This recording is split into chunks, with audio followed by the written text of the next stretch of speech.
Yan guys, ipakikita ko sa inyo ngayon yung itsura nung natapos na nating lagyan ng tie rod at yung status ng backfilling.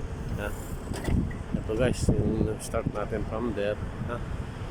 Ayan yung backfilling niya. So lalagyan natin siya ng bituminous sa gilid para ma-retain yung tubig pagka may tubig sa loob.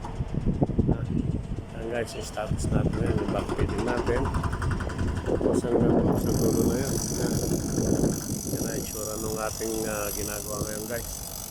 50 tie rod din natapos natin. So yung backfilling, so mga 2 meters na lang kulang hanggang sa existing level. So sa ibabaw ng panel beam.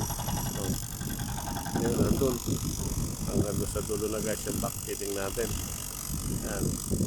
So halos parehas na yun yung level ng backfilling.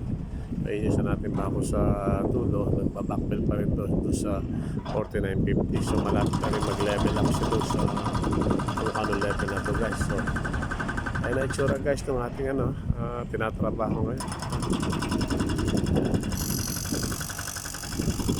So guys,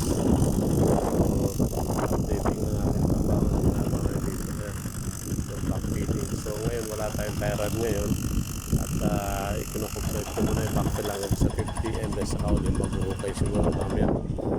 Titingnan natin kung okay na mamaya. Yan guys, ito na ngayon yung progress ng ating backfilling up to tie rod number 50. So ito na ngayon yung ating itsura ng ating trabaho. Yan guys,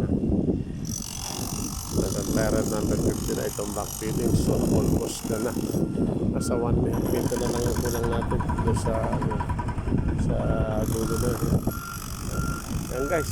So this is our work progress right now for the backfilling. Our work progress backfilling and tie rod.